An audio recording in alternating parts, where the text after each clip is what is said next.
It's late May, it's sunny, and precisely that time of the year when the elderberry shrubs are in bloom. So we set off on a weekend trip, hoping to find at least one flowering tree while walking the girls.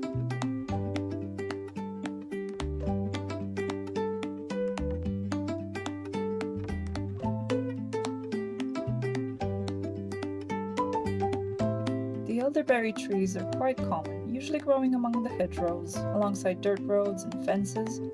However, they're only in bloom for about 1 to 2 weeks every year, so timing is of the essence in this quest.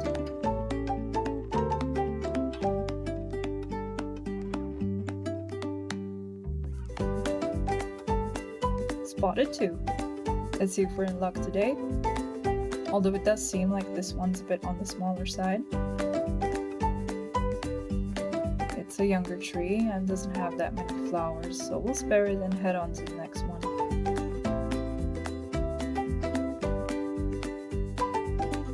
This one's more like it. Well developed, almost fully bloomed, easy to access, and smelling great. Looks like we've hit the bingo of elderflowers. I'll get my cloth bag and start harvesting a few.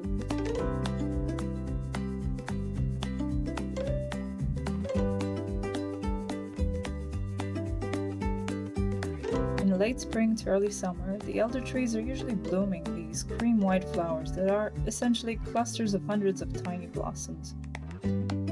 I'll be picking a few of the ones that are fully bloomed and checking the stems beforehand to make sure they don't have any bugs. It's quite a common occurrence for them to have aphids or black lice at the base of the stems.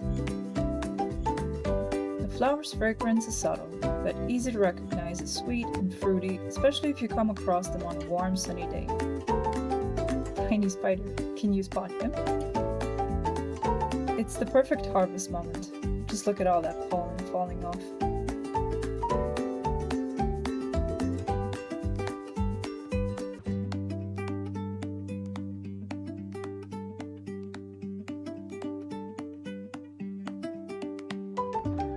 There are so many huge flowers on this tree, and we only need a few for today.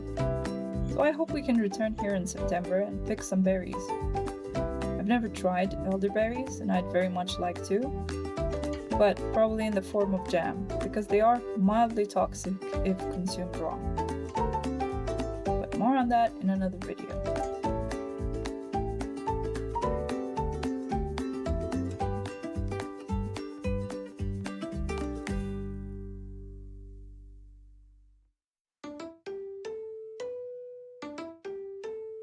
Back home, and I'm in a bit of a hurry to take these flowers out of the bag.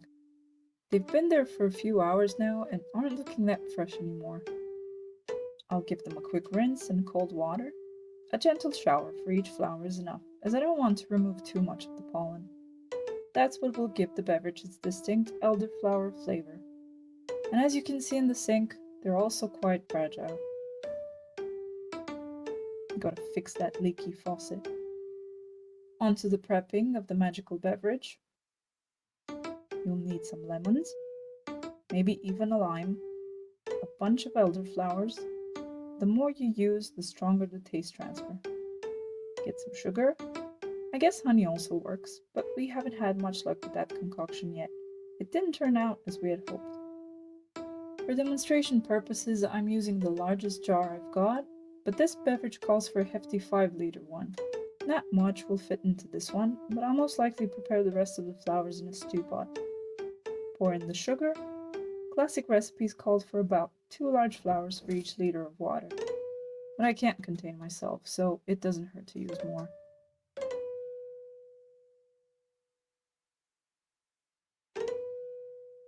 Next, we'll need to prepare the lemons. Make sure to get the ones that are safe to consume whole, as we'll be dropping a few slices in as well. How much you use also depends on your preference. If you like your lemonade sour, just add more.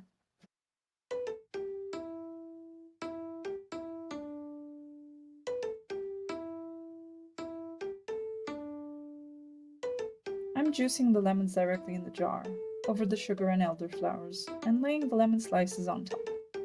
They'll hold the flowers in once the water is poured.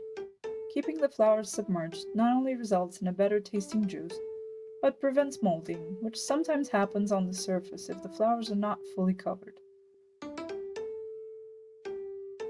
Fill it with water to the brim, and it's good to go. Now, some folks do add a bit of yeast to kickstart the fermentation and end up with a more fizzy drink. It usually takes about 3 days until you can taste the flower's aroma in the beverage, and it does help to let the jar bask in the sun for a while. I'm not sure why, but it might have something to do with the UV ray sterilizing properties. You might be familiar with elder, but for those who aren't very sure how to identify it, here are a few things to look out for. It's in bloom from May to June, depending on the weather conditions of the year. The flower heads vary greatly in size, but each tiny blossom should have 5 rounded petals. Even though it can fully grow to about 8 meters, you'll most likely find it in the form of a shrub. The leaves are slightly serrated, with 1 terminal leaf on each twig and 2 to 3 leaf pairs opposite each other. As important as good ID is, it also helps to know what is not an elderflower. Some common plant lookalikes are dogwood, hawthorn, rowan, hogweed, cow parsley, or the highly poisonous hemlock. Back in the kitchen, and it's been 3 days since I left the flowers do their magic. This means it's time to remove them from the lemonade base. I'm getting rid of the stems and the lemon bits. Otherwise, leaving them in any further will cause the drink to become gooey and generally not good to consume. I'm not going to strain the tiny flowers left behind because I like having them float around the glass when I drink this. There's no concern for molding beyond this point, as this will now go in the fridge, where it should be safe to drink for about a week, if it makes it that far. You could also prepare this soft drink from dried flowers. But why go through the hassle of drying them when you could simply enjoy this beverage while the flowers are in season?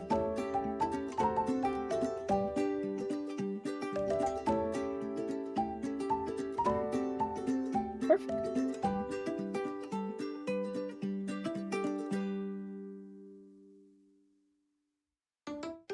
What else can you prepare with the elderflowers?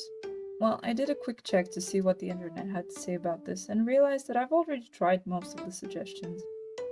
Last year, I made a few bottles of concentrated syrup, better known as Cordial, which is a combination of water, sugar, and elderflowers, all boiled together and poured into glass containers while still hot.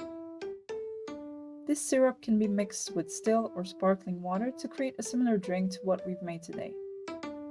But I also used it to flavor buttercream, I used it in cake batter and in tart crust.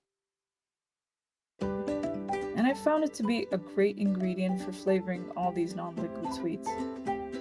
Syrup has the added benefit of being shelf-stable for up to 2 years if stored in a dark and cool place. The flower heads can also be dried and used later in the year. However, while drying does concentrate the aroma, so you don't need to use as many in your recipes, it also kills the natural yeast. Using them for any fermented goods will require adding yeast from a different source. Here though, I'm just preparing some tea.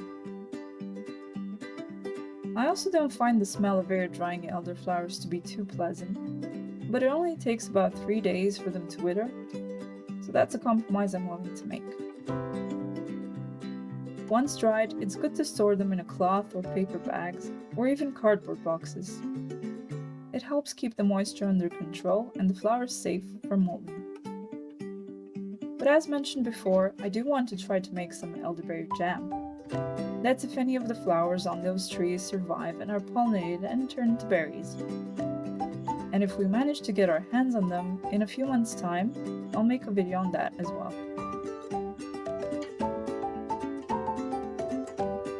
But until then, I'll see you back here with some other foraging and drawing delights.